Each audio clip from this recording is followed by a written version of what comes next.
Very well. The National Police Service has denied a plot to intimidate judges following the withdrawal of bodyguards assigned to Justice Lawrence Mugambe, terming the move administrative.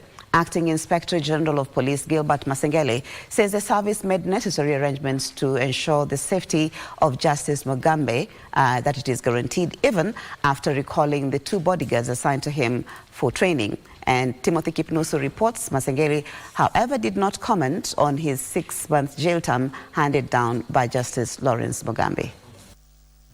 Acting Inspector General of Police Gilbert Masengeli has defended the National Police Service against accusation that it is actively undermining the independence of the judiciary. Masengeli is on the spotlight for skipping court summons and an alleged attempt to retaliate against his sentencing. Contrary to the allegation by the Judicial Service Commission yesterday that the security details assigned to the Honorable Justice Mugambe has been thrown to intimidate the charge, we wish to clarify that allegations were ill-intended.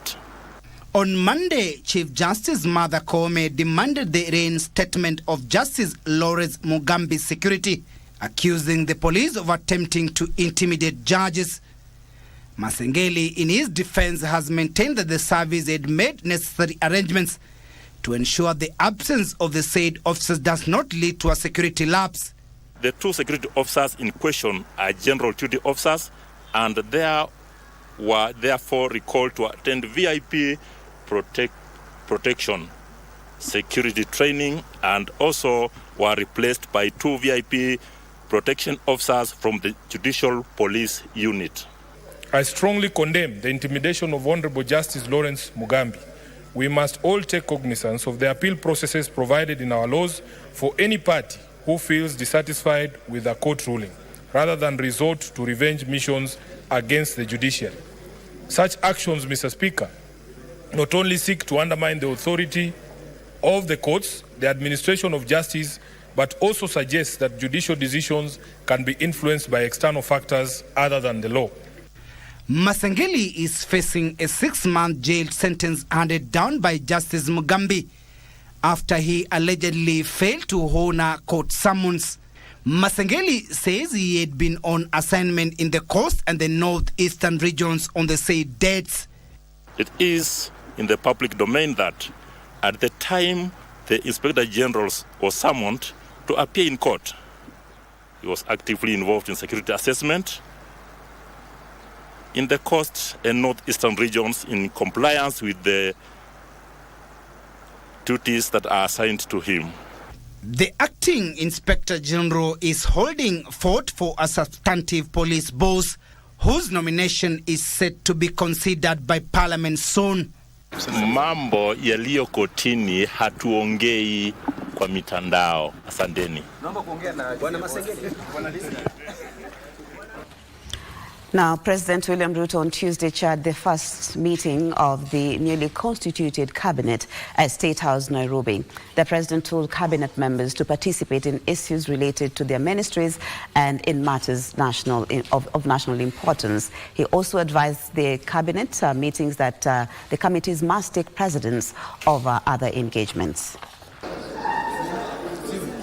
At the first meeting of the new cabinet under the broad-based government, members were informed that progress had been made on pledges the president had made to the country when he appointed the team, including digitization of public procurement to make it transparent and digitization of the government payroll to eliminate incidences of ghost workers. On the various bills aimed at strengthening accountability in government and the fight against corruption, the meeting was informed that the Attorney General was taking action to ensure that necessary amendments are forwarded to Parliament. The Cabinet was also briefed on the ongoing rollout of the Social Health Authority. Already, 1.2 million Kenyans have registered, while 9 million registered under the National Health Insurance Fund will transition to the new Social Health Authority. The Minister of Interior was directed to help in public education on registration and health benefits through the National Government Administration offices. Additionally, the government committed to ensure that fertilizer will be available in time for the long rain season next year. Already, 522,000 bags of subsidized fertilizer have been procured and distributed for use during the short rain season in central, eastern and western Kenya regions. Now, a section of the opposition wants President William Ruto to immediately order the withdrawal of the new university funding model, terming it an affront to the right to education. Led by NARC Kenya party leader Martha Karua, the group also took issue with the government's track record on human rights, economy and debt management. A day after President William Ruto set up a technical team to look into the contentious issues contained in the new university funding model, the opposition now wants the model dropped in its entirety. In their assessment of Kenya Kwanza's 2 years in office, the leaders argued that the model does not only threaten the constitutional right to education, but will also create societal imbalances. The VSLF model is not just a policy failure. It is an ideological assault on the most vulnerable among us. This shift from public responsibility to private burden is nothing less than a transfer of wealth from the powerless to the powerful. Today we stand not merely at crossroads, but at the precipice of a profound danger. A moment that demands our courage, our unity, our unyielding resolve to reclaim the destiny that is rightfully ours. The leaders led by NARC Kenya party leader Martha Karua, former Minister Muhisa Kitui and Third Way Alliance party leader Ekuru Okot also took issue with the implementation of the Social Health Insurance Fund, claiming it was a superficial remedy to the myriad challenges affecting Kenya's health sector.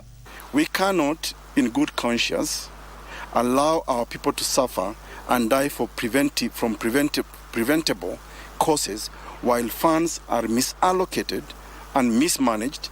It smells of cartels, and indeed legitimizes cartels in the health sector. They decried the high cost of living that common households continue to bear, calling on government to contain public debt. Inflation gnaws at the lifelines of our citizens. With food inflation soaring to a staggering 15%, the basic act of feeding one's family has become a daily struggle for survival.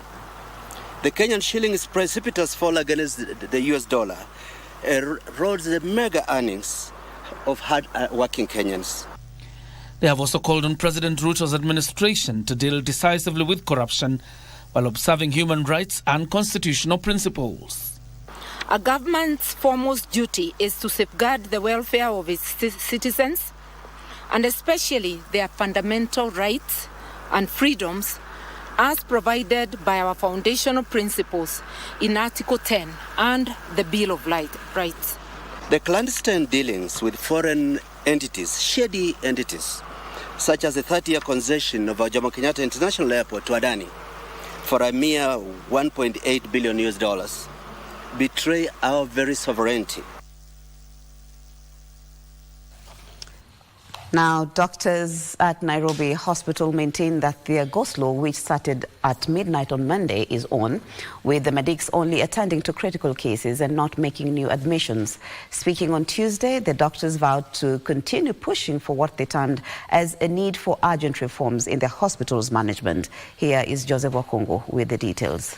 We wish to inform all our stakeholders, partners, clients, and general public that the doctors of the Nairobi Hospital are not on strike. A day after the Board of Management at Kenya Hospital Association downplayed the planned industrial action by doctors at Nairobi Hospital, the Admitting Staff Association representing the hospital's doctors maintain their go-slow is on. We have had a problem in Nairobi Hospital, running over one year now, and I don't need to go over the causes of that. But this is a fight that we must have to save the hospital. The clause by which any board member should not have any pecuniary interest, no financial deal in the hospital has been totally neglected. On Tuesday, the doctors claimed they will not admit new patients at the facility until a fresh board is in place. And if we say we appointed you, we didn't appoint you to be paid, and you paid yourself, and we don't want you That's the end. It's as simple as that. The board should not behave as if it's a permanent owner of the association. No, they've been elected to the association. The very people who elected them have the powers to remove them. The doctors who accused the board of instigating a crisis in the governance at the hospital now want members of the public to join their clamour for change in the management. I urge the public now, as it is already in the public domain, to come forward, support us, and see that if we can take it to the same height again. According to the doctors, services at the Nairobi hospitals have continued to deteriorate over the last 1 year, while efforts to address their grievances have been ignored. Chief Justice Martha Koome has called on African courts to uphold impartiality and transparency to safeguard constitutional principles and ensure justice for all citizens. During her keynote address at the All Africa Judges and Jurists Summit in Nairobi, Koome stressed that judicial power should not be wielded in favor of any particular group, but rather to uphold the rule of law and protect constitutionalism. Ben Chumba reports. Chief Justice Martha Koome has stressed the importance of impartiality, transparency and independence within Africa's judicial systems. Addressing African judges and jurists in Nairobi, Koome's message was clear. African courts must remain steadfast in their commitment to justice for all. No matter whatever decision they make, there is always a backlash against the court for merely interpreting the law and the evidence before it. The Chief Justice emphasized that the judiciary must remain free from political influence and external pressure if it is to fulfill its duty of curbing abuses of power and safeguarding democracy. The essence of judicial power is not to serve the interest of any group, but to protect constitutionalism and uphold justice. Objectivity in adjudication fosters public confidence in the judiciary. But independence, Koome warned, must extend beyond mere freedom from external interference. She highlighted the need for financial autonomy, urging African governments to ensure their judiciaries are adequately funded so they can effectively deliver justice. Judiciaries of Africa cannot get a percentage of the GDP, so that, because if you do not have budgetary allocation, you cannot hire judges, you cannot have the infrastructure, you cannot give judges the tools of trade that they require to be able to discharge their mandate. We asked ourselves, why are judiciaries in Africa children of a lesser God? Regardless of the status or position of those involved, the judiciary must and can hold even the highest offices accountable to the law. We must call on all Africans to stand up for this principle. When the judiciary is under attack, democracy is under attack. It is a struggle that requires constant vigilance and commitment. As the summit continues, Koome's word served as a clarion call to African judges to uphold justice and accountability, helping pave the way for a future rooted in democracy and human rights. Thank you, Ben Chumba. Now to the scales of justice.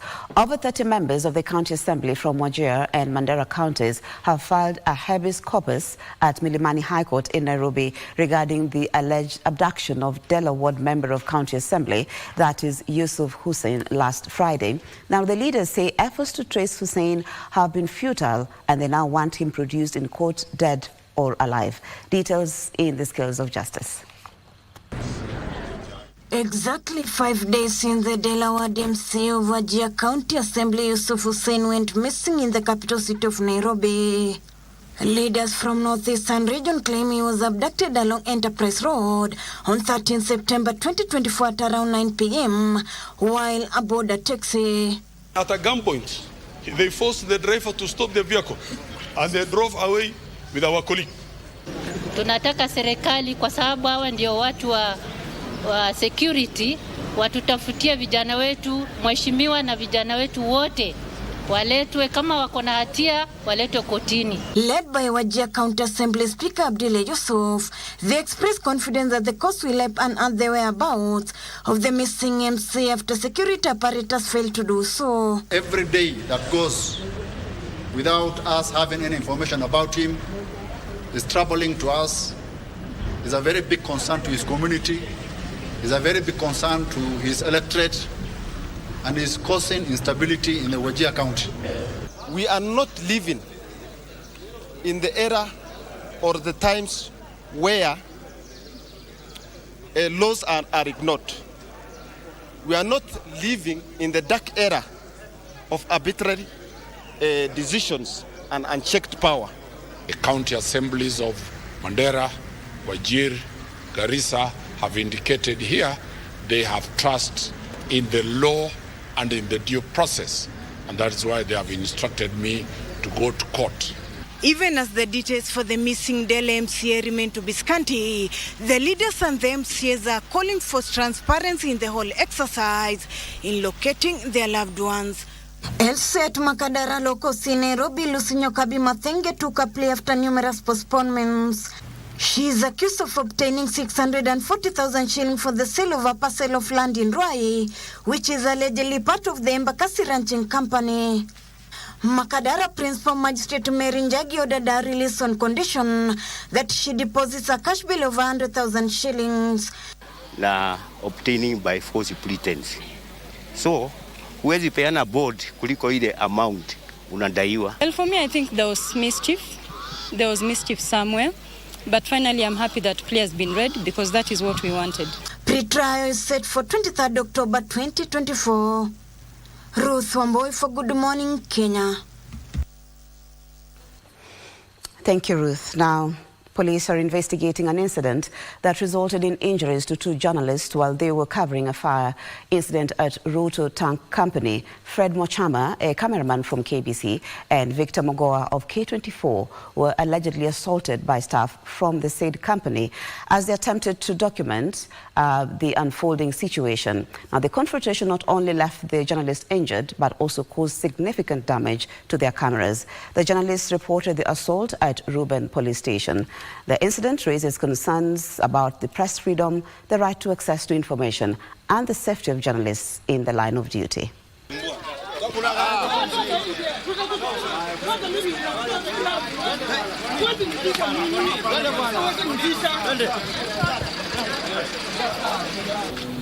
Destruction of property. The response was so quick. I want to thank all the teams who assisted us.